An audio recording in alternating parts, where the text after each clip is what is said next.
today's topic, narrative inquiry, what, why, and how it can be implemented as a research design under the umbrella of qualitative approach. This topic chose based on the consideration that most of the students of English Education Department, Win Antasari, tend to use qualitative in a kind of case study, descriptive, qualitative, and content analysis. However, since narrative inquiry has been recognized as the previous year in Tadarus Academic also, only a few of students that applied in the research. Therefore, in this change, I do hope that the students can learn more and get a better understanding on narrative inquiry. And moreover, the students can go fast with the final project, especially for writing undergraduate thesis. Ibu Galuh as an expert of narrative inquiry, sehingga nantinya I do hope that the students can learn more from Ibu Galuh, nanti bagaimana membahas tentang ternyata data dari cerita, dari pengalaman, dari sudut pandang itu bisa menjadi data yang berkualitas untuk sebuah penelitian. That's all for me for the remarks. Enjoy the agenda. I'll give it back to the moderator. Thank you. Assalamualaikum warahmatullahi wabarakatuh. Waalaikumsalam warahmatullahi wabarakatuh. Thank you so much, Ibu Afifah Lindasari, for the speech. And the next is photo session. So the committee will take your photos slide by slide, and you may open your camera. Yes. Oke, siap. Bapak Ibu semuanya, ini yang slide yang pertama ya Bapak Ibu ya. 1, 2, 3. Disimpan dulu lah. Sekarang slide yang kedua. Silahkan Bapak Ibu buka kameranya. 1, 2, 3. Slide yang ketiga. Siap, 1, 2, 3.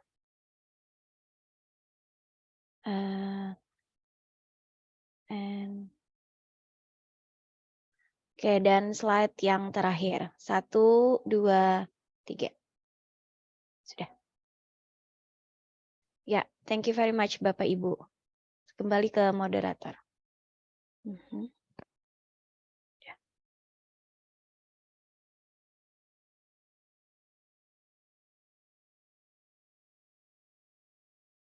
Oke, thank you Ibu Hidayah Nur.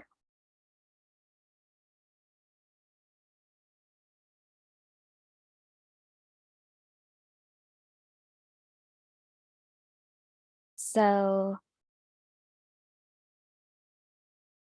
please welcome the speaker today to deliver the presentation in the title, Narrative Inquiry, What, Why, and How.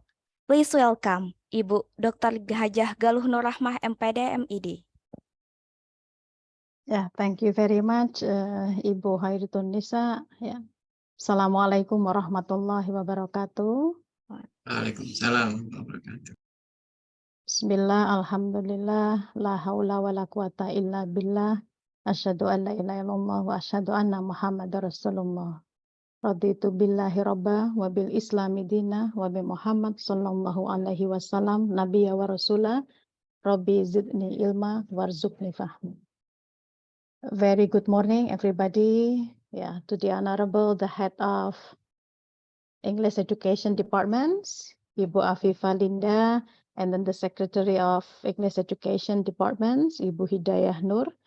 And very good morning, all participants. Thank you very much for having me this morning in 1.5 sessions in Tadarus Research. Yeah. I'm happy that Ibu Linda contacted me a few weeks ago and asked me to share the experience of doing narrative inquiry. So what we are doing here is learning together, yeah, like what Monash University motto, Ancora Imparo, meaning that I am still learning. So what we are doing here is all about still learning, in the process of becoming, in the process of becoming a good teacher, becoming a good student, becoming a researchers, and so on. Okay, let me share the screen of today's presentation. Okay, this is what I have today. Yeah. Is that okay, everybody? Yes, Ibu. Okay. Yes, It is Bu. clear. Yes. This is about my topic, narrative inquiry for empowering our voices. What, why, and how. Our voices refers to everybody here. It could be teachers, students, and administrators.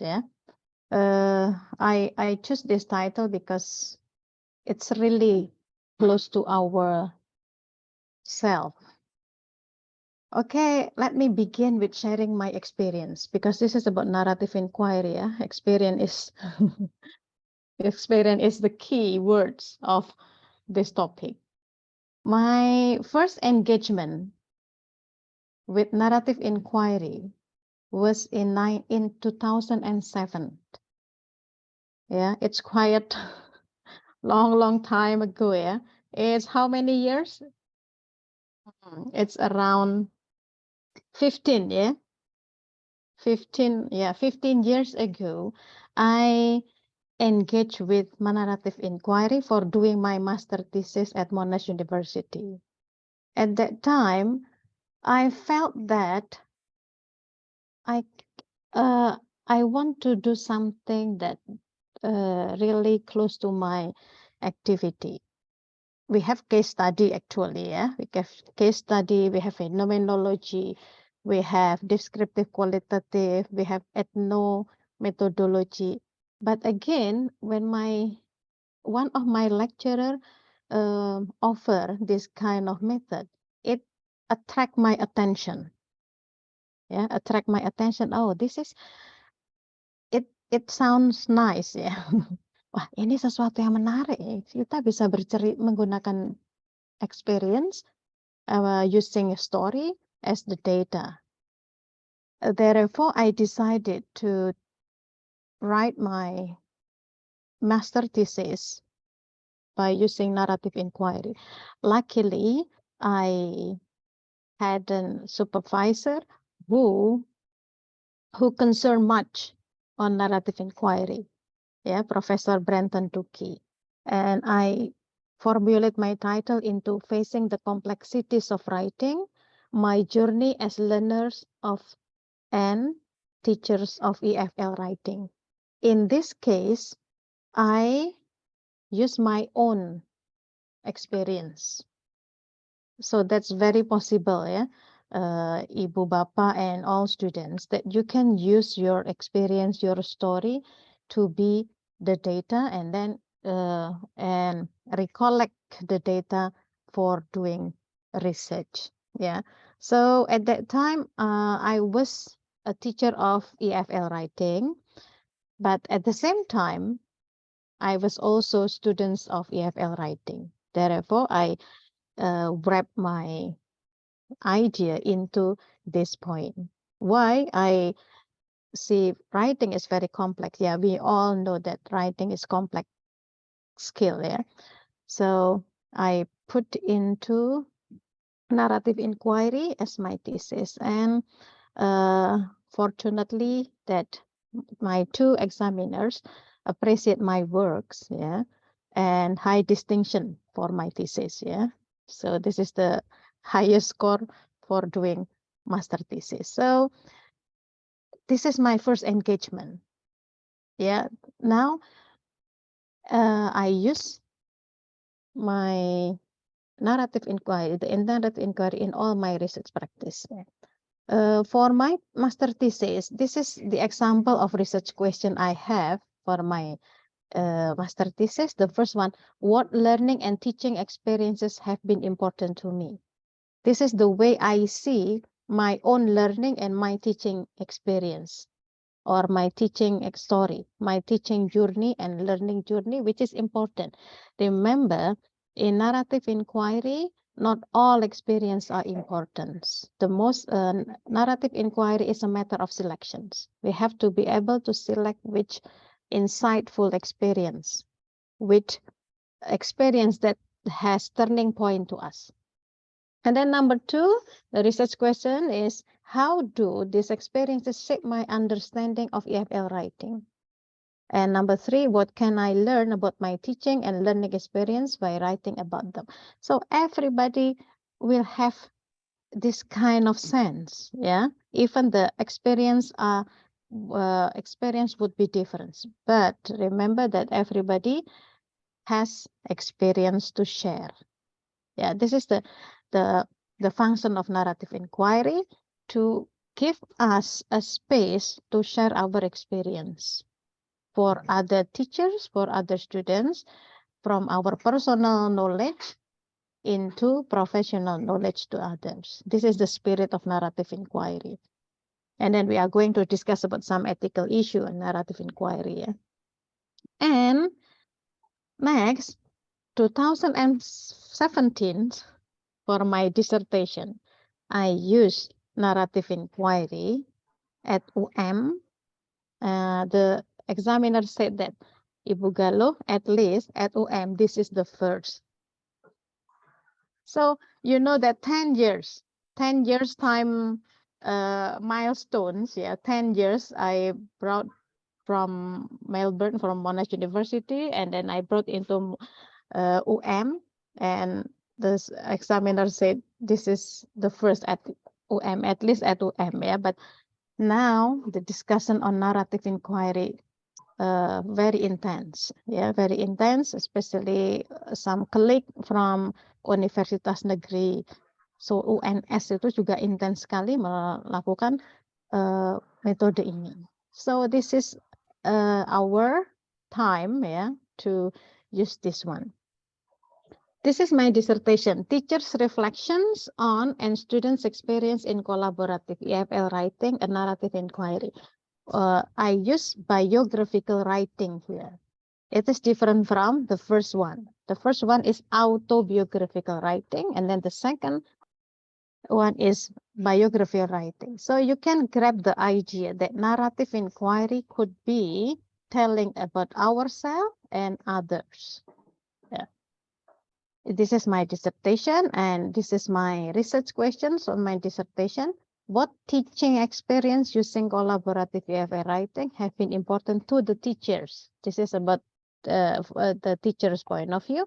And then the second one, what learning experience using collaborative writing have been important to students? So both teacher and student are involved here.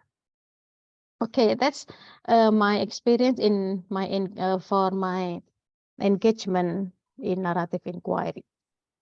So everybody knows that we have this common qualitative approach, yeah, like from number 1, interpretive, case study, content analysis, ethnographic, grounded, historical, narrative, and phenomenology. And we have a strong justification, yeah, from Creswell book that now narrative inquiry, one of subtopics discussed in Creswell book. So it is time for it helped us to give a very strong justification. At the first time, people will hesitate or doubt that narrative inquiry is something about yourself. Is that objective? Is that whatever, and so on and so on. But basically, qualitative is subjective, yeah. Qualitative is mostly depend on our interpretations. So this is about our session.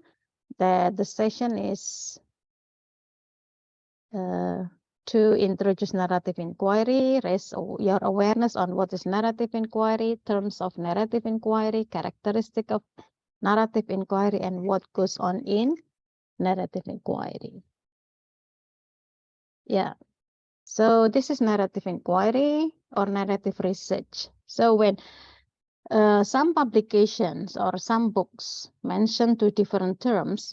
Technically, they are similar, yeah, narrative inquiry and narrative research, but it's totally different from narrative study.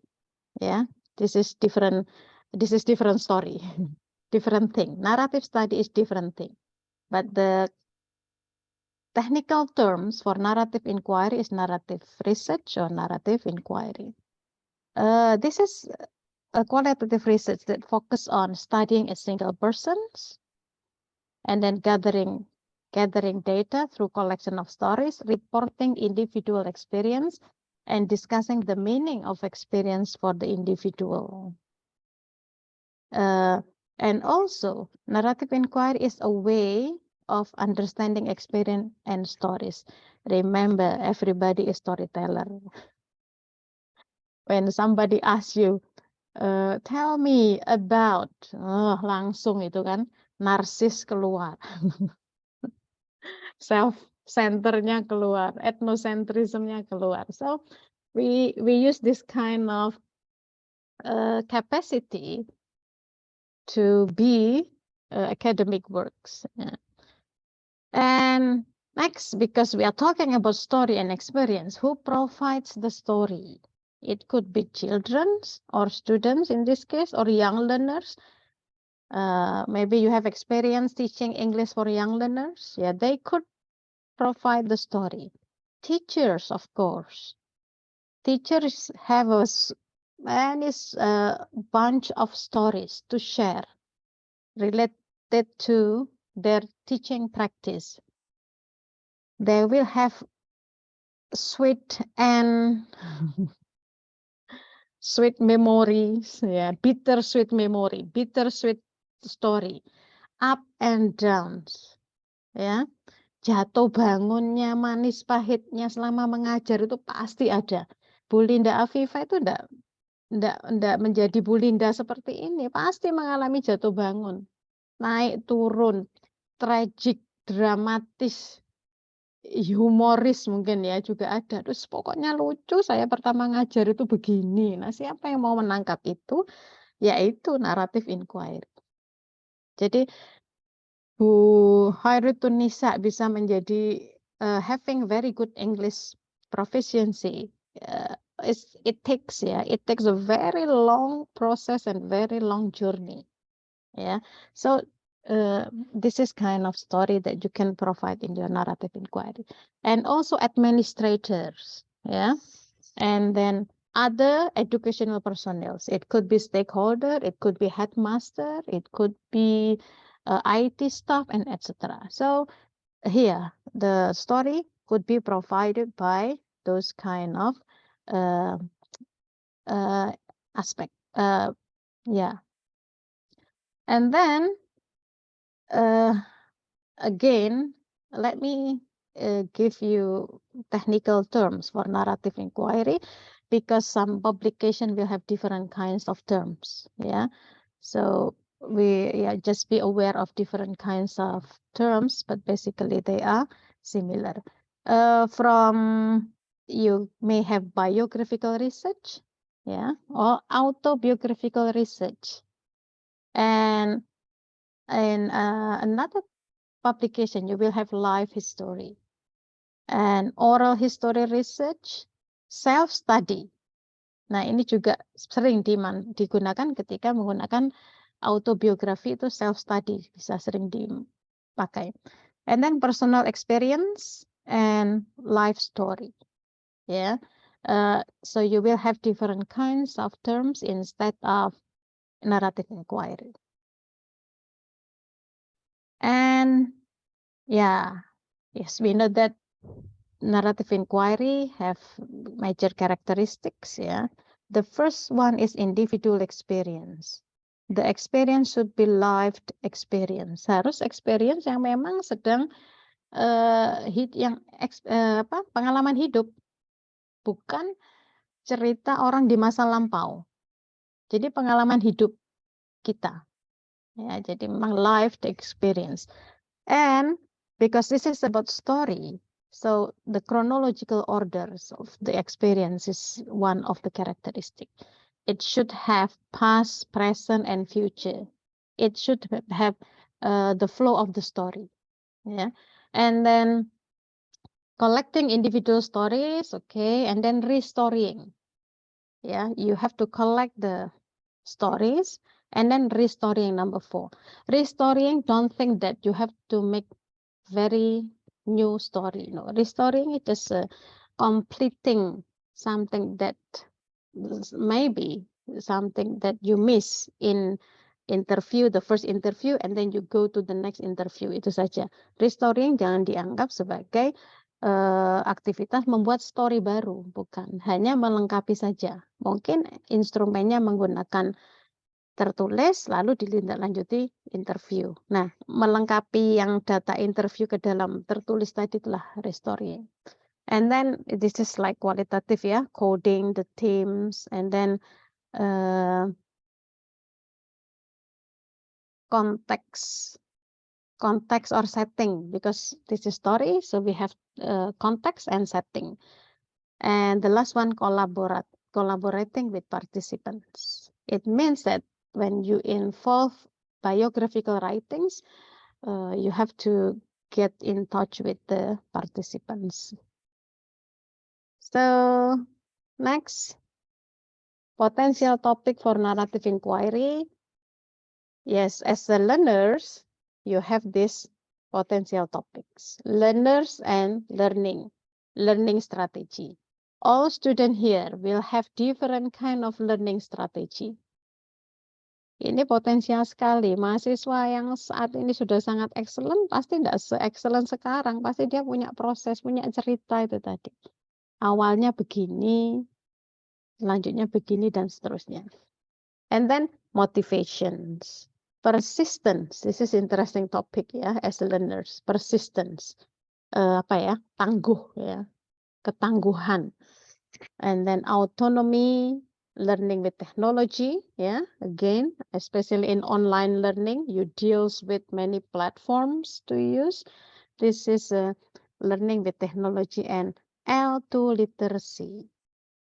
Now literacy is not about calistung, ya, tidak hanya membaca, tulis, dan hitung, tapi banyak literasi yang harus kita miliki. Nah, isu literasi ini juga sangat potensial untuk diangkat. Technology literacy, information technology, information literacy, and then media literacy, ya. Nah, adik-adik, anak-anak yang generasi milenial ini kan luar biasa ya. Literasi di bidang teknologi, kemudian media, dan informasi. Nah, bagaimana generasi milenial ini menjadikan teknologi menjadi sumber belajar. Nah, ini kan cerita yang menarik juga untuk diangkat. This is about learning and learners. Tentunya masih banyak lagi topik-topik yang potensial. Kalau terkait dengan teachers life, bisa menggunakan teaching using technology. Nah, ini biasanya problematik ini. Dan kalau diceritakan itu, wah, menyenangkan. Gurunya cerita, dosennya cerita, terus pokoknya jatuh bangunnya itu loh. Nah, kenapa tidak ditulis? Nah, pertanyaannya itu saja. Kenapa tidak ditulis cerita yang jatuh bangun tadi? Ya, kadang kalau kita mengalami sesuatu tuh, kalau hari hanya itu kan sebuah tragedi ya. Tapi begitu 1 minggu kemudian cerita, menjadi sebuah komedi. Ceritanya pasti sambil tertawa. Kalau pas hari hanya tuh rasanya ingin menangis dan lain sebagainya. Nah, teaching using technology. And then assessing student works. Oh, Afifa pasti punya pengalaman pahit dalam koreksi menilai kerjaan siswa. Nanti banyak itu teori tentang assessment kan.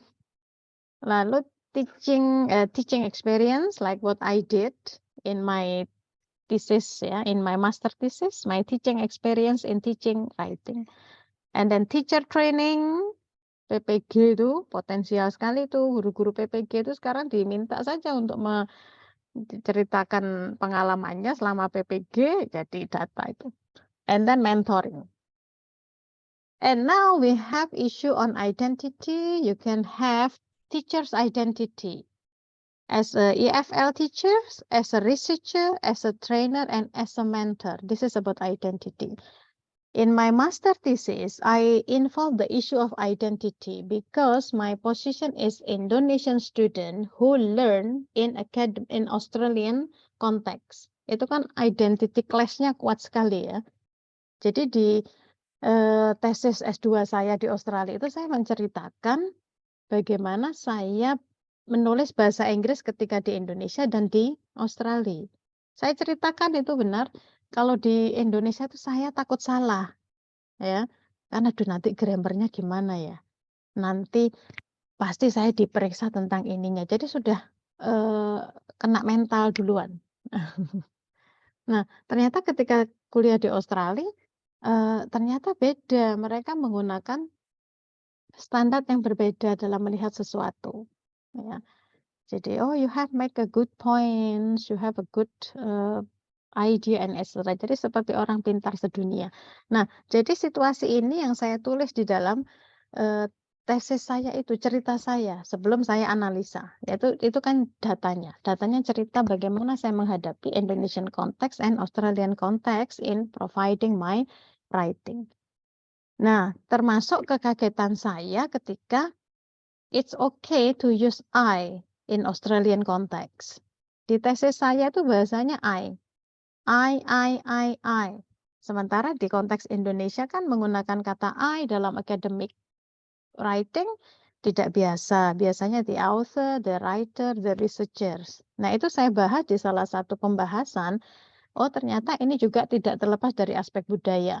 Indonesia itu kan masyarakatnya kolektif ya, kolektif society. Jadi seperti nggak sopan mengatakan I itu seperti narsis atau selfish gitu kan ya. Karena kita masyarakatnya kan kolektif, gotong royong, bersama-sama. Sementara di Australia individual itu artinya orang paham hak dan kewajiban masing-masing.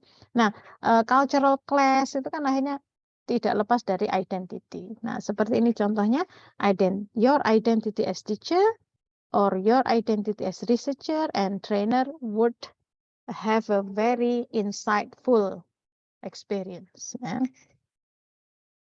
And then, nah, the data for narrative could be very different. Yeah, you have oral narrative, you have written narrative, and multimodal narrative.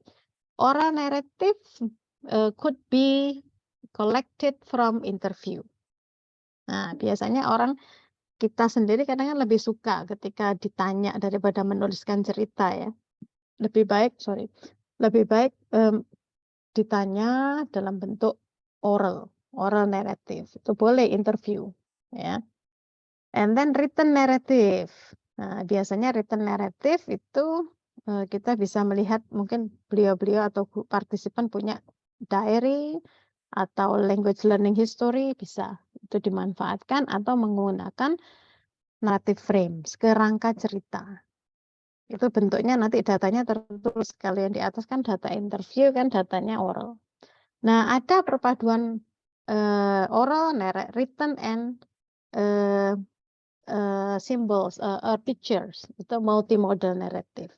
The use of additional text types other than oral or written or as narrative. It could be image. Kadang anak-anak kecil ini. Anak kecil itu kan tidak bisa menuliskan cerita dengan lancar mungkin ya. Atau anak-anak TK itu kan belum bisa menulis. Nah, cara menggali pengalaman mereka, suruh mereka menggambar saja. Nah, boleh itu. Gambar itu sudah menjadi data dari buah naratif. Coba gambarkan perasaanmu ketika belajar bahasa Inggris. Nah, mereka akan menggambarkan image-image yang relevan dengan perasaan mereka. Yeah, and then it could be music and then different modes that people use to make and communicate meanings, macam-macam. Itu termasuk emoticon, itu termasuk bisa menjadi sebuah naratif. Ya, ini bentuknya. Data dalam narrative inquiry itu bisa oral, written, and multimodal. And this is the examples of multimodal narrative. Yeah, you see that. Yeah.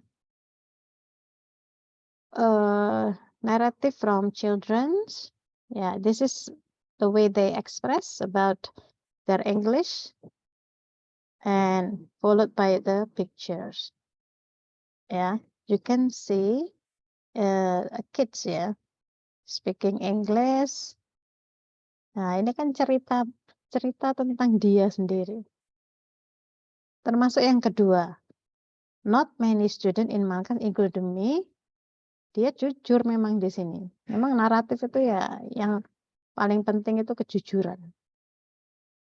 Nah, ini contoh dari naratif ini. Nah, dia melihat kelasnya itu. Ada pergulatan batin di dalam kelas dia sampai ada gambar seperti ini ya, no English. Nah, ini kan kita menangkap, it's okay, kita menangkap cerita-cerita yang seperti itu, yang nadanya nada tidak bahagia, nada bahagia itu diangkat semua, ya. Ini contoh multimodal narrative involving both written and image, ya. And also this one using poster, yeah, to express the meanings about English, to express their feeling, yeah, their mood, their emotions on English. English is fun and entertaining. Itu kata kuncinya. Dia menggunakan emoticon senyum. I learn English well and happily just because I indulge myself in movie, music, and novel. From this data, you can make some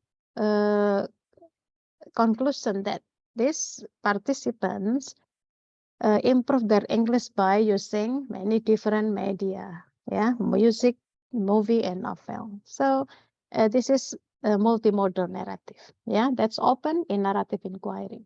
So data is not always written. Data is not always about interview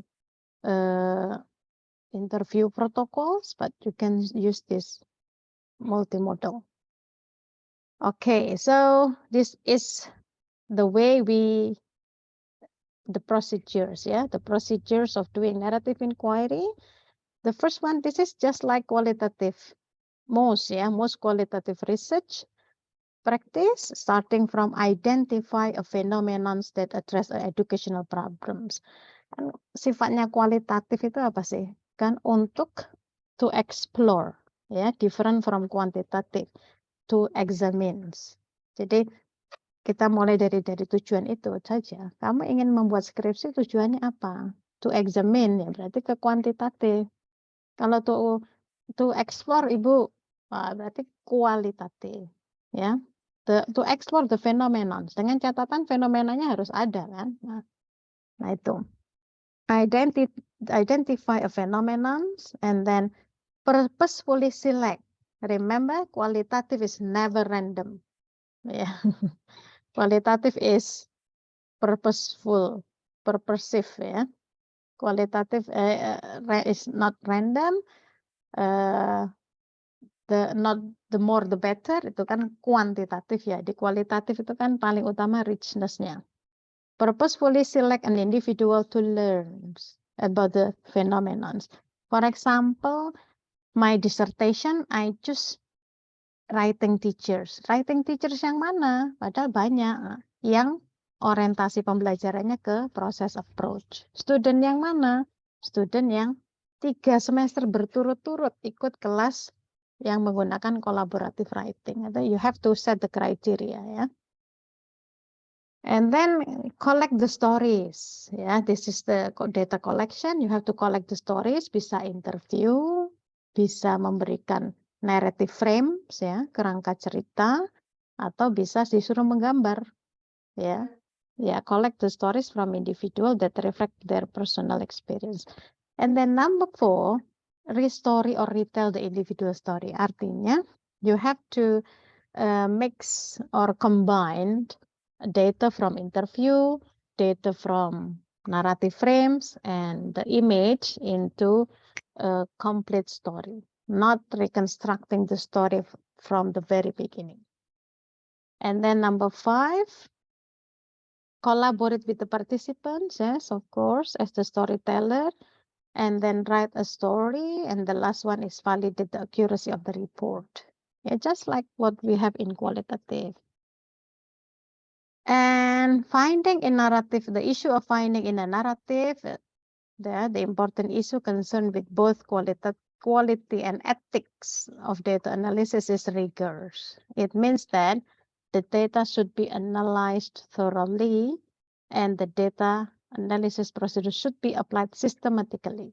This is sometimes qualitative because of its objectivity, ya seringkali diklaim ya oleh positivism yang objektif tadi. Nah, ini untuk menjaga kualitas pekerjaan kita, itu kita harus menyajikan prosedur data analisisnya sangat sistematis supaya tidak mudah tergoyahkan oleh kaum positivism, kaum kuantitatif.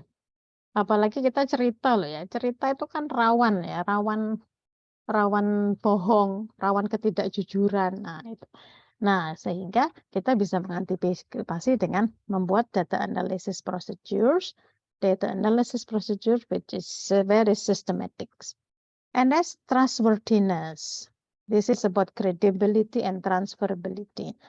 How credible our thesis is or our works is by providing triangulations. Triangulation itu bisa metodologinya atau bisa datanya, ya kita credibility-nya you can measure from that one. And then member checking and peer validation. Member checking ini biasanya saya melakukannya dengan ini meminta partisipan untuk membaca lagi. Benar enggak cerita yang sudah saya atur ulang? Apakah tidak menghilangkan pesannya? Nah, saya harus memberikan kesempatan pada partisipan untuk check and recheck. Ya, itu untuk membuat penelitian kita memiliki trustworthiness. And peer validations, saya memberikan karya saya kepada kolega untuk dibaca. And transferability in qualitative research is thick description of the subject. Bagaimana menjaga supaya research kita itu bisa dilakukan ulang oleh peneliti yang lain. Artinya kita harus memberikan thick description of the subjects. Jadi siapa partisipannya, mengapa memilih itu tuh harus benar-benar diberikan secara detail dan research instrumennya.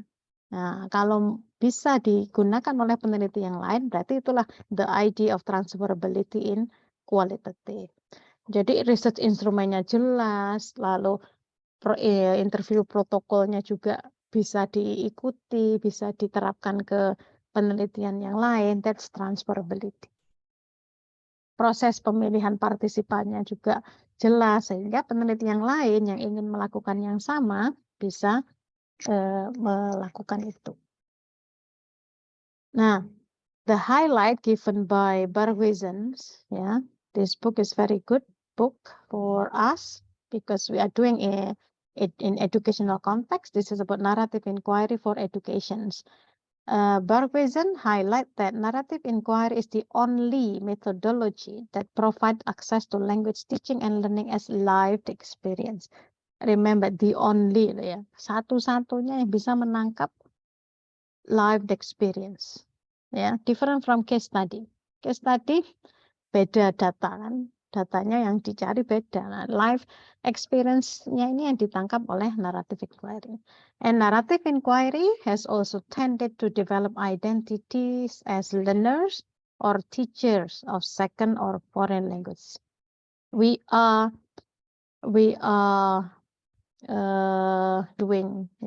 doing second or foreign languages. We are practitioners of EFL or ESL, even this is not relevant anymore, ya.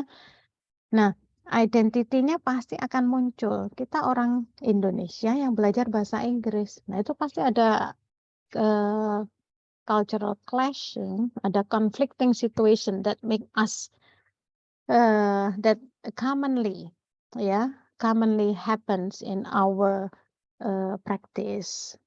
Loh, kalau saya belajar bahasa Inggris saja, terus belajar budaya lokal saya bagaimana? Nah, ini kan juga hal yang luar biasa yang bisa ditangkap dalam narrative inquiry dengan menggunakan teorinya intercultural language learning. So this is Bergquizzen, and then let me show you some publication using narrative inquiry. This is in 2013, Refugee Children's Adaptation to American Early Childhood Classroom, a narrative inquiry. This is about how refugee children's having adaptation stages to American Early Childhood Classroom. Ini kan menarik ya, kan di Amerika itu kan banyak pengungsi ya. Nah, bagaimana anak-anak itu melakukan adaptasi di sekolah-sekolah Amerika. And then ini kakak kelas saya, lama ini, 2004 ya. Bareng kakak kelas saya, setelah itu saya melakukan. Nah, Dewi Sukirno ini menuliskan Why I Became an English Teacher, Practice and Critic. It sounds simple, but when people learn these publications, when people read the publication, people learn a lot from Sukirno's experience. A very simple title, but very deep ya. Itu kan hal-hal di keseharian kita ya. Why I became an English teacher. Coba cerita, Bu Hoirunisa pasti jangan-jangan pilihan pertama bukan bahasa Inggris. Ternyata suksesnya di Inggris kan. Nah, with the same supervisor with me ya, Mbak Dewi ini with Pak Brenton Duki. And then this is my thesis, and then now we have a book for that one, Facing the Complexity of Writing, My Journey as Learner and Teacher of EFL Writing. And then in 2010, we use narrative inquiry from unseen to seen, our experience of teaching English content courses. It means that teaching morphology, teaching syntax is not easy, yeah. So we try to collect teachers' experience, how they teach content courses. Teaching literature is not easy, yeah. So this is important experience to explore. Ya, unseen itu di sini mengajarkan konsep itu kan tidak mudah ya. Bagaimana membumikan konsep morfologi, bagaimana membumikan konsep mata kuliah konten di dalam kelas. And then again, my publication on narrative inquiry is adding a different taste, EFL teacher experience with collaborative writing. Nah, ini saya gali karena by nature, writing itu kan soliter ya. Writing itu kan individual activity. Kok sekarang dikolaborasikan? Nah, ini kan pengalaman yang menarik tentunya dari guru yang mengajar menggunakan collaborative writing. Lalu ada juga di sini my publication, Students Experience in Collaborative EFL Writing. Nah, ini menarik ini. Saya menggali pengalaman mahasiswa. Bagaimana kamu ketika menulis paragraf berdua atau bertiga? Waduh, rasanya seperti kompetisi, Bu. Kita saling mempertahankan ide kita masing-masing. Itu ada di dalam cuplikan cerita. Di akhir-akhir dia menyadari, oh ternyata collaborations help me to improve my grammar, help me to improve my ideas development, help me to improve my technicality problems, dan sebagainya. Ya, karena menurut penelitian menulis bersama itu lebih pendek tapi lebih akurat dibanding menulis sendirian. Menulis sendiri itu lebih panjang tapi tidak akurat. Nah, pengalaman itu yang ingin kita gali. And then another narrative inquiry from Liu, A Journey of Empowerment. What does better English mean to me? Yeah. What does better English? What does best English mean to me? So everybody will have different point of view on better English. Is that right? Yeah. Or best English version according to individual experience. Nah, and then task design and interaction in collaborative writing the student story. Ya, kita menggali students. And next, the personal experience on teaching method, the personal experience of teaching of English, RELC journals. Ya, ini termasuk jurnal-jurnal yang bereputasi kan sudah mengangkat itu sebagai sebuah publikasi. And again, everyone has a story.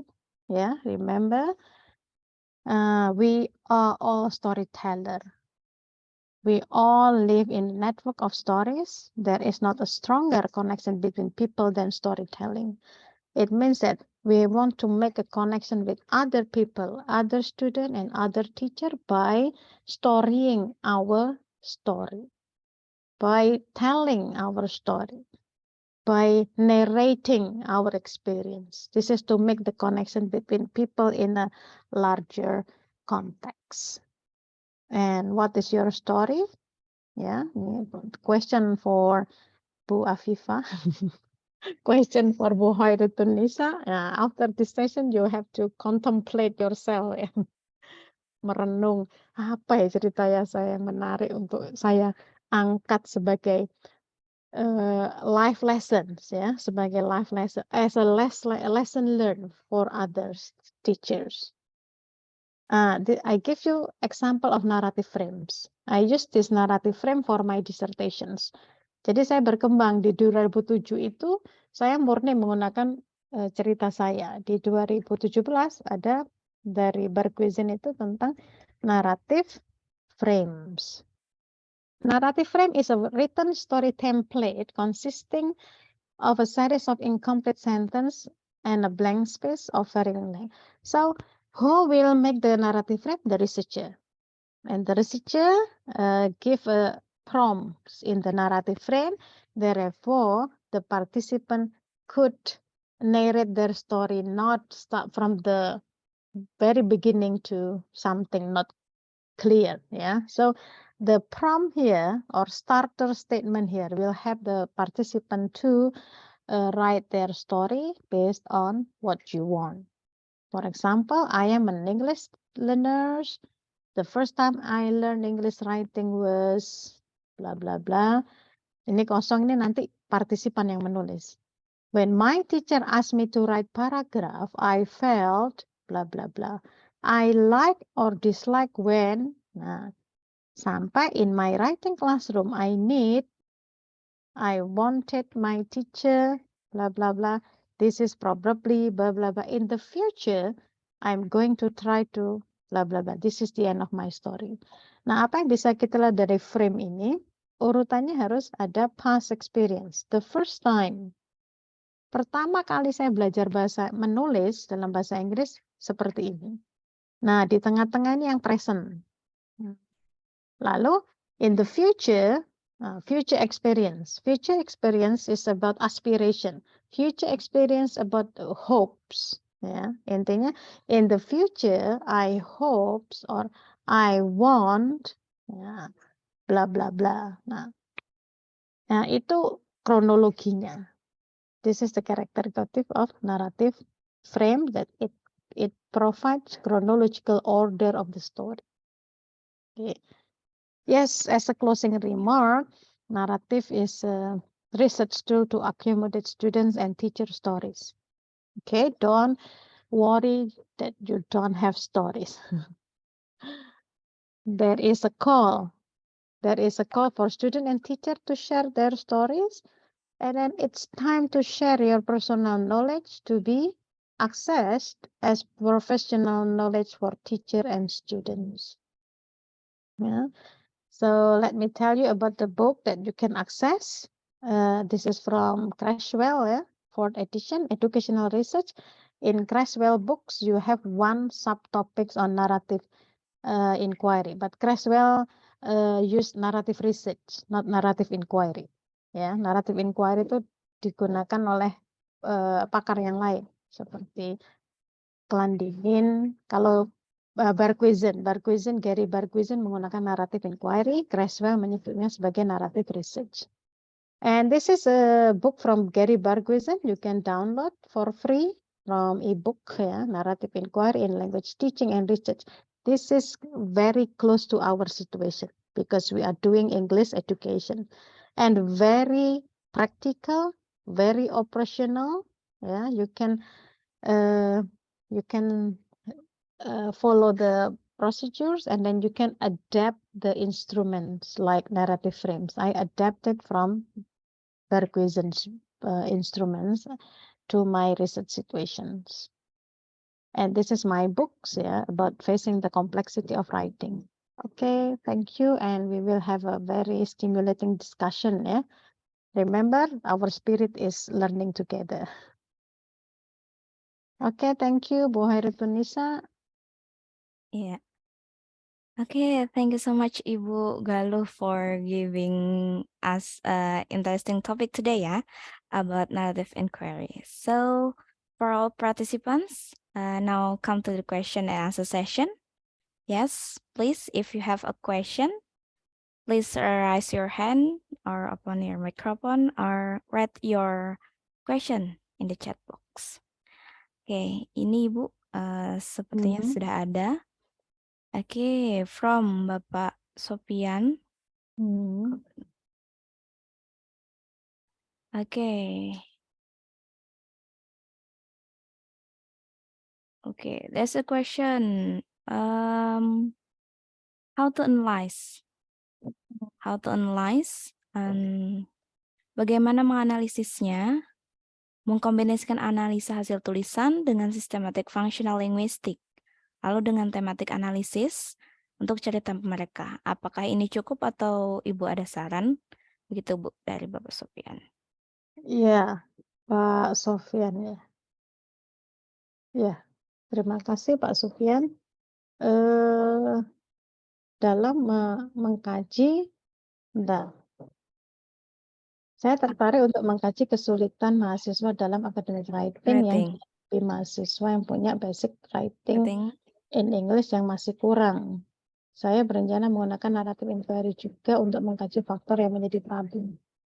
Oke, jadi tentang students student experience in writing. Yeah. And then you focus on problems. That's okay. And then you have to make the analysis based on the tema, based on themes. Nah, temanya dari mana? Nah, tema itu dibuat berdasarkan teori yang ada, ya, berdasarkan teori writing itu kan banyak ya. Nah, itu bisa dibuat menjadi tema-tema. Thematic analysis itu salah satu ciri dari narrative inquiry. Narrative inquiry should be based on themes. Therefore, we have thematic analysis. Jadi nanti dibuat saja temanya menjadi 3 fase contohnya. Ya, fase di mana mereka pertama kali belajar writing, lalu saat ini kondisi mereka seperti apa, and then next what they want, what they hopes in writing. Nah, itu saja temanya dibuat itu saja. Nah, ketika ada dari problem ya, kenapa tidak dilihat semuanya saja? Tidak hanya problem, tapi banyak pengalaman apapun yang dia hadapi. If you focusing on problem, that's okay actually, but you cannot find very rich experience ya, if only focusing on problems. Nah ini, bagaimana cara menganalisanya? Saya berencana untuk mengkomunikasikan analisa dengan systemic functional linguistic itu kan nanti kerangka teorinya, ya. Jadi dibuat temanya dulu, baru nanti di pembahasan systemic functional linguistiknya masuk. And other concept of writing, L2 writing, you have to include in a discussion. The finding is purely about the narratives, ya. Findingnya murni tentang student narrative. Nanti baru the discussion masukkan SFL-nya, systemic functional linguistic as the theoretical basis for students problem. Nah, itu tetap findingnya tetap harus murni tentang naratif. Coba saya sajikan tesis saya yang S2 itu contohnya. Nah, ini contoh ketika saya membuat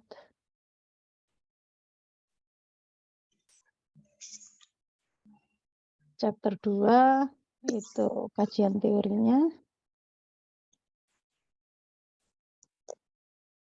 Nah, ini sorry.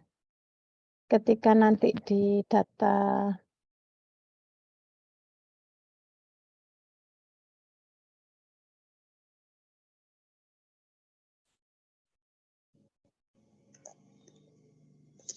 Nah, ini mulai ini masih metode alasan-alasan saya.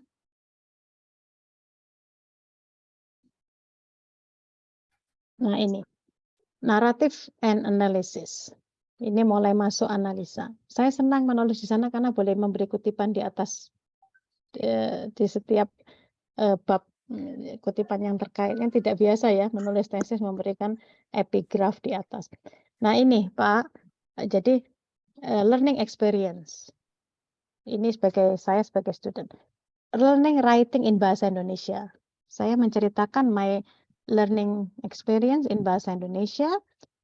Nah, itu saya buat tema-tema learning through informal setting. Ya, saya belajar menulis bahasa Indonesia yang itu ketika bapak saya sering menyuruh saya menuliskan suratnya, bapak mendikte, saya menulis. Nah, ini saya tulis. In the afternoon coffee time, itu kan cerita banget ya. Kemudian bapak saya meminta saya menulis kepada Mbah Putri saya, nenek saya, kepada yang terhormat Mbah Haji Fatimah dan lain sebagainya. Itu saya ceritakan itu sebagai cerita saya. Nah, lalu ini analisa saya, maksudnya penjelasan tentang cerita data ini. I have to do the same time every 3 or 4 months. Jadi saya ceritakan bentuknya. Nah, lalu ada kutipan data lagi. Ini yang learning in informal setting ya, Pak ya. Lalu saya analisa. Analisa saya sudah masukkan teori-teori tentang kesadaran tentang audience and purpose in writing. And ya, ini sama ketika ini baru tema yang kedua, learning through formal settings. Anak nanti digali saja, learning through informal setting, learning English or learning writing through informal setting, lalu learning writing through formal setting. Itu pengalamannya apa? Pasti akan beda. Kalau formal setting tentunya di sekolah ya. Nah, itu lalu ada analisa. Nah, kemudian learning writing in English, saya juga bagi tema-temanya. Writing with uncertainty, ya, dengan ketidakyakinan, ya, ketidakpastian. Lalu langsung saya ada analisa di situ. Kemudian getting started with the real English academic writing. Itu temanya itu. Temanya Bapak yang membuat, ya. Sesuaikan saja tema, lalu nanti datanya yang sesuai tema yang mana. Nah, itu. Itu gambarannya. Lalu tadi kalau boleh kira-kira bagaimana cara menganalisanya, saya berencana untuk SFL itu untuk analisanya, Pak. Kalau thematic analysis itu tadi tema-tema yang sudah kita buat untuk masing-masing cerita. That's what I'm doing so far. Sama di publikasi yang saya tadi student experience in collaborative writing juga, ya, saya membuat tema-tema juga.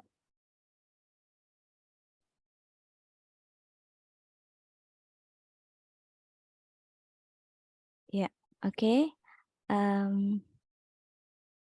Bapak Sopian, yes. Thank you for the question. That's we can help you for your plan for the research. Okay, the next question. Ini Ibu ada dari Ibu Anissa Sofarini dan about okay. rencana meneliti diri sendiri Mm-mm. menggunakan teknologi di kelas. So, Ya. saya bisa menganalisis diri sendiri dengan narrative inquiry, yes. Terus Ibu, saya pernah ikut online course juga terkait phenomenology and qualitative research. Dan sepertinya saudara kembar kata Ibu, narrative inquiry ini menurut Ibu Anissa. And then menurut Ibu, apa bedanya dengan narrative inquiry? Bedanya phenomenology and narrative inquiry. Begitu Ibu. Ya. Oke, memang kualitatif itu kan tidak secara eksklusif bisa dibedakan ya, beda-beda tipis semua. In kualitatif beda dengan kuantitatif, sangat rigid pembedaannya. Korelasi, lalu eksperimen ya, itu kan sudah jelas bedanya. In kualitatif, we cannot exclusively differentiate. Nah, ada naratif case study, nah, sampai ada gitu juga. Kemudian dengan fenomenologi, this is the same questions ya, raised by my colleague. Apa bedanya dengan fenomenologi kalau gitu? Nah, bedanya di data. Ya, datanya kalau naratif, datanya sebuah cerita. Fenomenologi memang ada ya, kutipan-kutipan cerita, tetapi itu sebagai apa namanya? Bukan menjadi yang utama kan? Nah, kalau yang narrative inquiry kita menggunakan instrumennya narrative frames. Jadi kerangka cerita itulah yang membedakan dengan penelitian kualitatif yang lain, walaupun memang sekarang sudah ada tadi naratif case study. Jadi ya naratif ya studi kasus. Artinya yang membedakan jenis datanya saja, Bu. Kalau narrative inquiry berarti datanya sebuah cerita. Cerita itu seperti apa? It should has chronological order. Ya. Jadi walaupun kita bentuk 3 tema, temanya harus merepresentasikan past, present, and future. In phenomenology, we do not have that kind of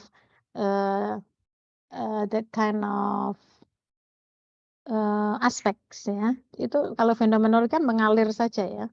Itu bisa kapanpun dan saat itu terjadi. Nah, saat di mana kejadian atau fenomena itu exist. Sementara kalau narrative inquiry itu kan recollecting ya, recollecting experience, start from past, present, and future. Jadi ada upaya itu kalau di narrative inquiry. Nah, tantangannya adalah, Bu, bagaimana menjamin kejujuran orang untuk mengingat betul ceritanya? Nah, dengan naratif frame itu kan kita juga menyediakan ruang gerak pada partisipan ya, bahwa Ibu menceritakan dari aspek yang ini, bukan tanpa ada clue sama sekali.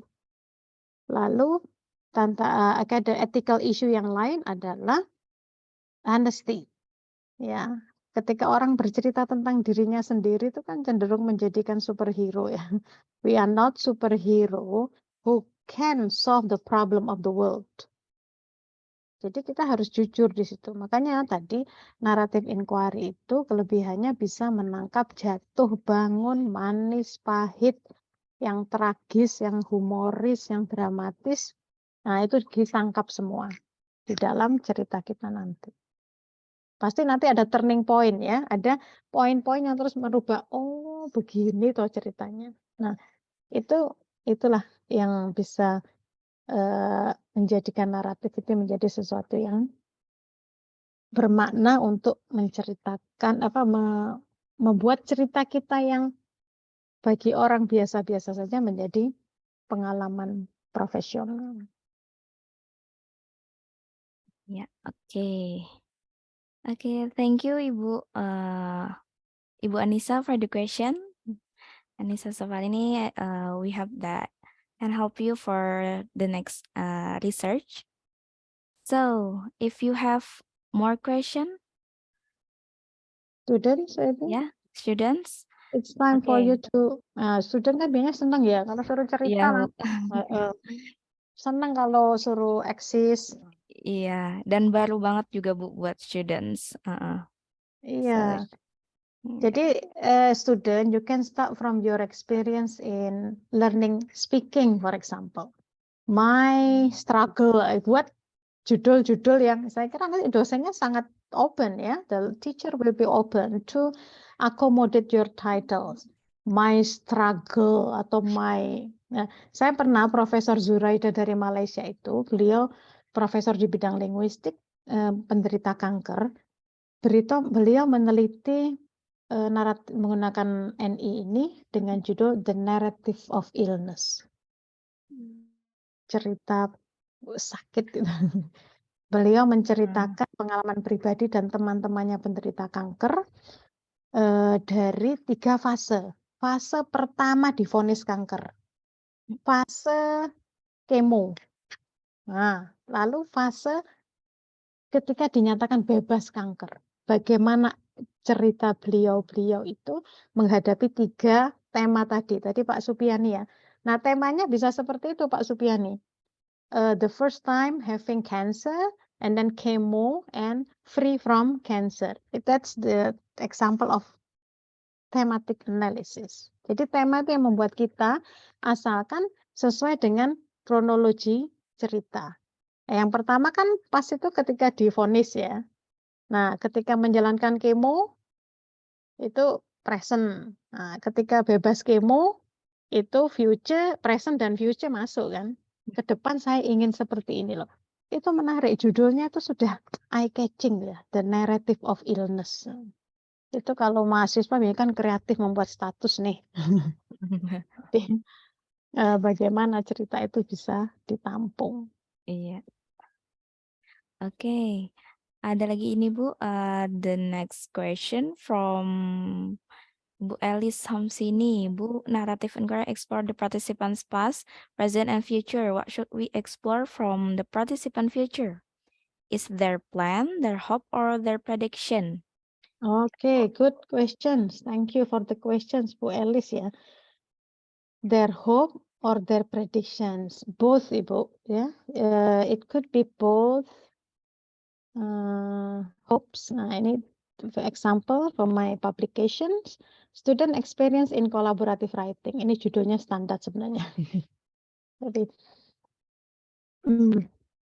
okay, this is my review of literature methodology, and this is the findings. Pak Supiani bisa gabung lagi nanti ya. Finding saya tema 1 ini Pak, feeling the wind of change. Dari writing yang individu ke writing yang kolaboratif. Itu kan ada perubahan ya. Makanya saya beri tema feeling the wind of change. Ya, merasakan angin perubahan dari individu to kolaboratif. Nah, ini ada feeling distracted ya.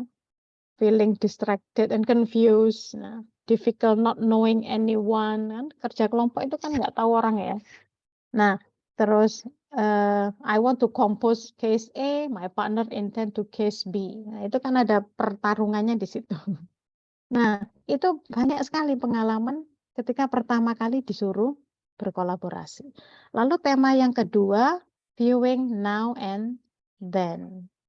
Nah, now and then ini yang then-nya ini Bu, yang future Bu. Bagaimana saya melihat sekarang ini? Again, parasite is crucial aspect in collaboration. Nah, mahasiswa saya melihat parasitism itu menjadi isu di kolaborasi. Lalu ada yang melihat having a partner who didn't contribute to give ideas or passive partner was unavoidable. Nah, my contribution di grammar, dia menyadari kontribusinya apa. Lah, ke depan, di sini Bu, I want to work her because she is in line with me, knowing the characteristic of individual student is a must. Ini kan hope ya. Hope atau prediction bisa. Ke depan saya ingin begini. Ya, it is not like where one is incompetent or not firstly. I should about and potentially being self. I want to work with him because of bla bla bla. Baru nanti discussion seperti biasa. Jadi ini cerita Bu, yang dicuplik itu cerita. Nah, ini juga Bu, salah satu prediction Bu. Effective collaboration, the key of collaboration is complementary, meaning that other can see my strengths and weaknesses vice versa. Semacam prediksi, semacam aspirasi ya, keinginan itu. Effective collaboration, I don't know. When we divide the part, I think it was the fastest one. Nah, dia kan semacam itu ya. Mana ya effective collaboration? Prediksinya mungkin ini membagi bagian-bagian itu loh. Intronya siapa, terus body siapa, conclusion siapa. Itu prediksi dia seperti itu supaya kolaborasinya efektif. Nah, ini kan sesuatu yang ada di depan kita ya, atau di dalam hati kita. Tidak jauh-jauh mencari data, yaitu from our story or other stories. Jadi asalkan kita memahami ethical issue tadi, ya harus jujur, harus bisa menyajikan analisa prosedur analisanya secara sistematis.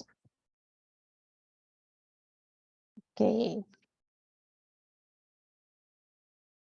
Oke, ya.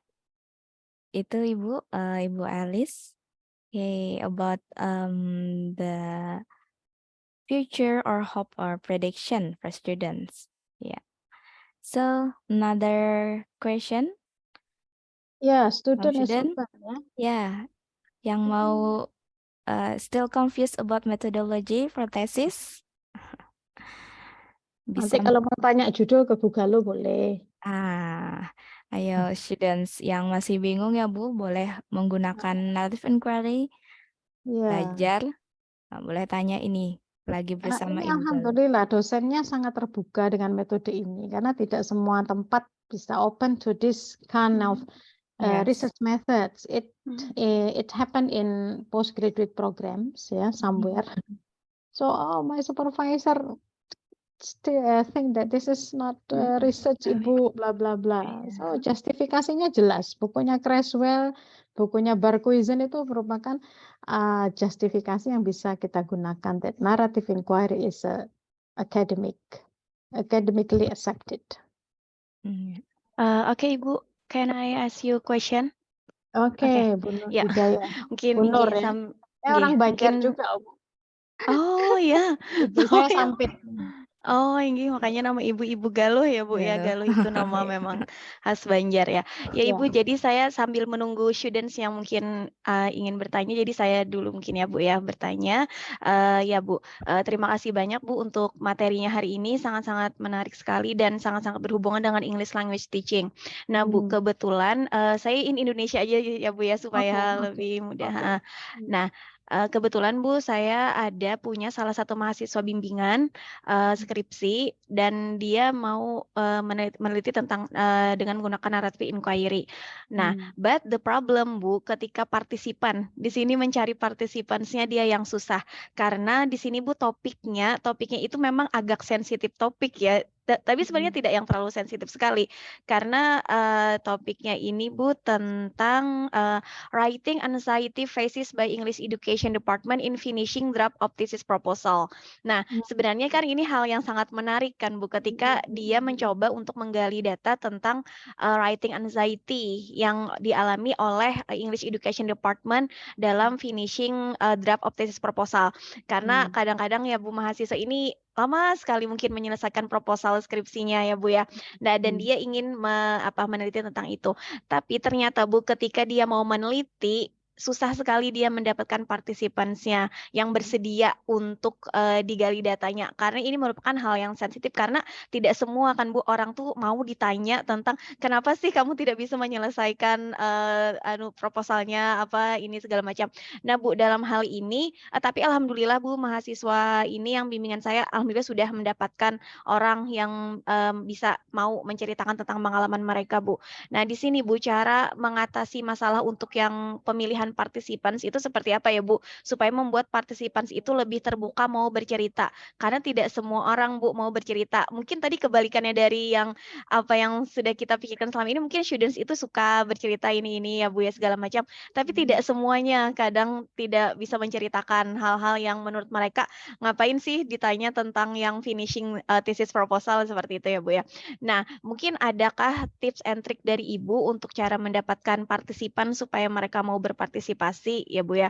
Dan di sini Bu, apakah kita bisa memix Bu? Maksud saya ketika mahasiswa itu kan dia juga pasti mempunyai experience di dalam dia menyelesaikan tesis proposalnya. Apakah boleh di-mix antara his experience and then his participants experience Bu in to finish his undergraduate thesis.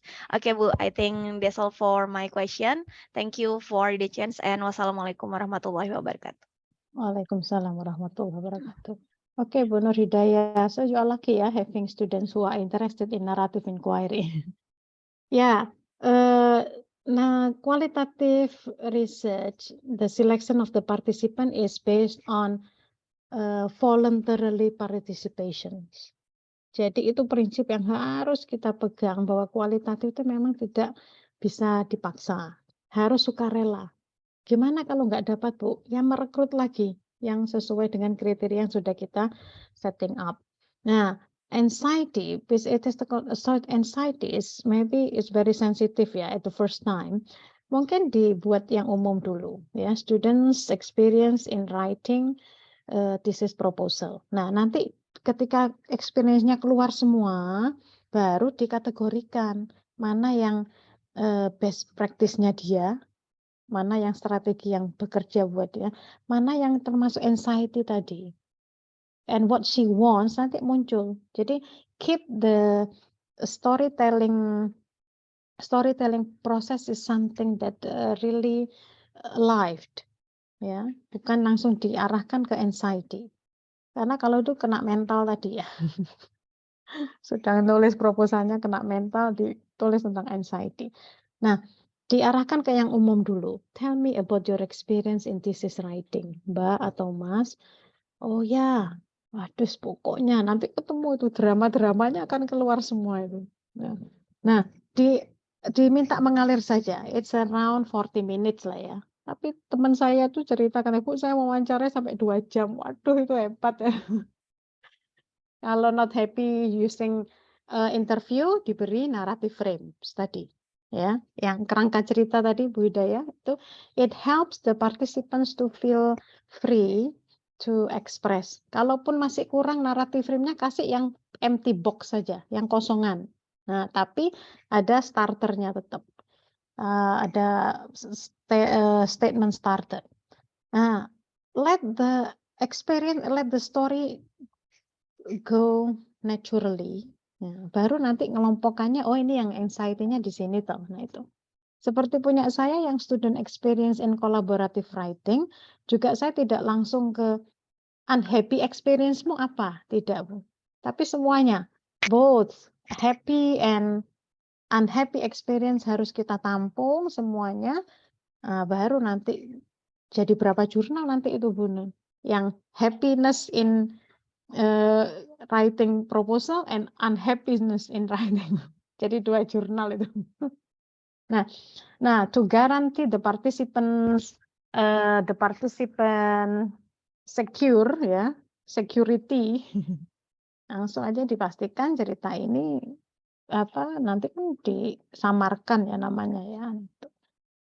Lalu confidentiality-nya harus dijaga. Nah, itu untuk memastikan itu. Jadi bisa dapat partisipan yang mau cerita itu alhamdulillah, tapi jangan diarahkan ke anxiety dulu. Let it flow ya. Jadi langsung coba Mbak ceritakan pengalaman nulis proposal itu gimana sih? Waduh, saya pertama itu pokoknya begini-beginilah. Tapi yo untungnya, nah kayak gitu-gitu yang kita tangkap. Untungnya, tapi kalau sudah konsultasi itu rasanya mati gaya. Nah, itu tangkap saja. Nah, mati gaya, terus macam-macam itu anxiety. Tapi untungnya tadi something nice. Nah, in narrative inquiry, the narrative inquiry captures or grab all kind of experience. Seperti saya bilang tadi, ya, manis pahit jatuh bangun, karena kita bukan superhero kan, we can solve writing proposal problem, no. So this is very natural, ya. Kalau prinsip mencari partisipannya harus di-set kriterianya. Kriterianya siapa, itu kan harus jelas. Karena even one participant is okay as far as it provide very rich data. Ya, In qualitative principle, the principle of qualitative is richness, not the big number of participants. When she or he have a very rich experience to explore, yeah, take it as a participant. And involving us, involving our story and other is okay. Ya, because we have autobiographical and biographical. Melibatkan keduanya boleh. Ya. Oke. Iya. Oh ya, alhamdulillah Bu, sangat-sangat tercerahkan. Terima kasih banyak Bu. Nanti saya akan konfirmasi lagi ke mahasiswa saya tadi sampai Oke. mana sudah dia mengerjakannya seperti itu. Yes, Terima nah, kasih Bu. berarti Oke. kalau masih Ya. kurang digali yang umum-umum aja, cerita yang umum dulu. Nanti kelompok temanya terakhir. Mm, Temanya Iya. bisa dipakai nanti. Mm, mm. Oke, thank you Oke. Bu. Yeah, thank you so much Ibu Hidayah Nur for the question. And so Ibu Galuh, I think the last question. Yes, please students. Oh, ini ada di chat ini, Mbak. Oh ya, ini ada Bapak Nasrullah. Ya, kalau judul The judulnya analysis of analysis speaking ability through podcast project and mastering English proficiency based on CFR. Iya, gimana Ibu dari Bapak Nasrullah? ya ini kualitatif, tapi kalau untuk judul naratif CEFR-nya itu untuk discussion saja, nanti disimpan untuk teori menganalisa datanya. Jadi kan ingin melihat speaking ability through podcast project for mastering English. Itu aja yang menjadi poinnya adalah bidangnya speaking ability. Speaking ability yang di podcast. Ya, jadi student experience atau students narrative in doing podcast. Nah, baru in doing podcast project. Nah, itu. Jadi tetap itu aja yang dimunculkan. The students stories atau student voices. Nah, kalau mau lebih yang lain, student voices in using podcast project for mastering English. Nah, itu. Jadi suara siswa. Penekanannya kan suara siswa atau student stories, student experiences in using podcast. Ya, for improving speaking skill. Nah, baru nanti Common European Framework-nya itu nanti di framework untuk theoretical basis-nya. Tuh. Bu, satu Jadi, bertanya, Bu. yes. Oh, di sini Pak Ini, Nasrullah, monggo. ini Silakan. izin Bu. Kalau misalkan judul Ibu tadi sudah mantap sekali Bu, maksudnya sudah luar biasa kayak gitu. Senang sekali bisa divalidasi judul tadi. Nah, sebenarnya yang dikhawatirkan dengan judul yang ini Bu, takutnya mungkin reader gitu menangkap bahwa mastering English proficiency ini kan ada A1, A2, B1, B2, B1, C2 Bu ya. Nah, sebenarnya niatnya itu adalah atribut yang digunakan yang dipilih untuk memilih partisipan Bu. Jadi multi cases partisipan kan rencananya Bu, misalnya ada 5 orang misalnya. Nah, pernah ingin memunculkan ini, cuman ketika minta pendapat dari teman, kenanya itu adalah bagaimana cara menentukan A1, A2, B1, B2. Nah, ininya kenanya di situ, padahal kan ini cuma ingin dibahas di discussion aja Bu ya, di teori aja gitu. Iya.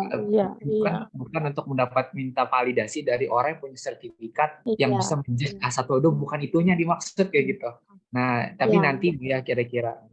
Oke, makasih banyak Bu Galuh. Ya, betul. Oke. Jadi nanti student A itu masuk level mana, student B level mana sesuai ceritanya kan. Nah, itu. Iya. Oke. Nanti pakai holistik ini Bu ya, kan ada analytical assessment, ada holistical assessment untuk menentukan savernya Bu ya. Kita lihat rubriknya. Ya, itu nanti di discussion. Di bab 2 kan juga ada literature review ya. Literature review pasti membahas tentang English proficiency level kan, masuk nanti di situ. Tapi jangan disebut di judul karena naratif itu judulnya iya. Yang itu tadi lah. The narrative of illness, the narrative of complexity of writing, yang benar-benar menyuarakan hati. Waduh, suara hati ini, suara hati siswa dan dosen. Oke. Okay. Yeah, thank you, Ibu. I think that's the last question from student from Saidah Ulfa and Andi Oh, Saifulrifli. Yeah. Okay. Apakah naratif inquiry ini bisa digunakan oleh peneliti meskipun tanpa melibatkan Dan partisipan? partisipan. Maksudnya partisipan ini mungkin yang biographical writing tadi. So narrative inquiry could be autobiographical writing, our own experience, our own story. Jadi self study tadi, ya masuk kategori self study. Bu nanti narsis Bu, nah itu harus jujur itu tadi, ya.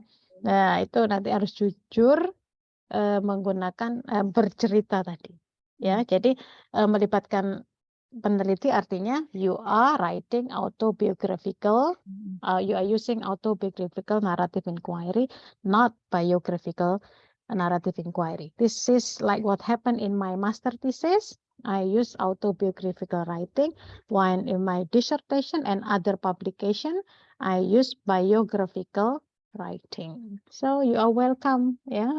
Siapa ini tadi? Andi, ya. Andi. Yeah. To use your own experience. Yes. Okay, dari Saidah Ulfa, Ibu, what are the weakness in narrative inquiry and how to solve the weakness? Okay. Yeah, the weakness is researchers. The weakness is whether the experience can meet our research question, satu, sama ini weaknessnya the ability or the writer, the participant intention to tell the story. Ya, solusinya itu tadi, diberi saja waktu, diberi kerangka cerita 1 bulan, terus ya beberapa minggu kemudian ditagih, jangan sering ditagih ya, nanti nomor kita diblokir nanti. Artinya naratif frame, kerangka cerita 1 bulan, terus diingatkan kembali, atau tidak berkenan dengan naratif frame langsung saja bertemu. Saya ingin mendengarkan cerita Ibu. Jadi makanya rigor ini the connection between researcher and participant should be very good. Diawali saja dengan your own experience, ya. Dengan catatan harus honest, ya, ethical issue-nya itu harus honest, ya, jujur.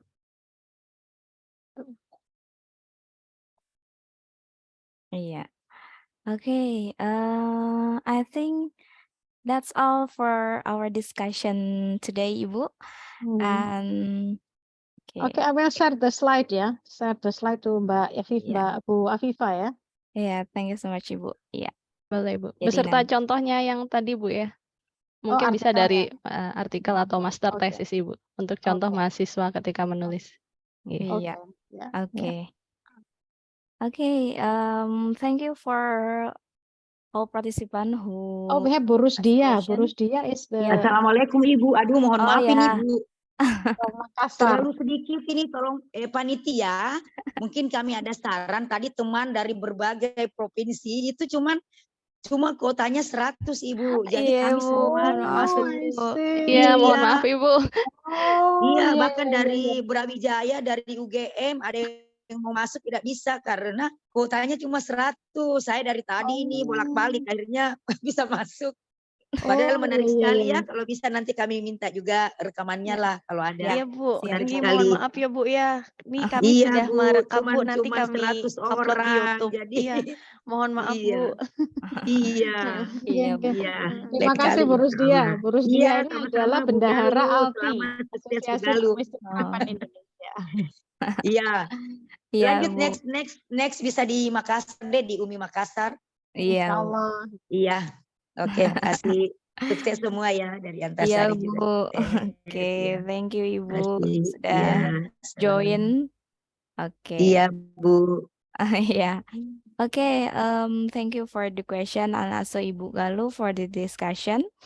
And because we have limited time, and then, ladies and gentlemen, we finally come to the end of the agenda. Before I close the agenda, I would like to take the conclusion what the speaker has presented. Narrative inquiry is methodology that understanding experience or stories. So everyone can share their experience or stories, then about biographical, autobiographical, life story, or personal experience. And then for the data, we can choose oral, written, or multimodal, and finding systematic and trustworthiness. So based on the codes, remember we are all storytellers. Nah, jadi semua student who are confused still for choose the methodology, you can choose a narrative inquiry. Okay, so I would like to thank you to the speaker for interesting knowledge and all the participants for nice attention and question in this morning. Okay, Oke, you're welcome. yeah, okay, Oh iya, ini finally. banyak mahasiswa pasca saya, banyak yang mau masuk, enggak bisa. Iya Bu, I'm so sorry Bu. Iya, iya. Okay, finally let's close our agenda today by reciting hamdalah. Alhamdulillahirabbil alamin.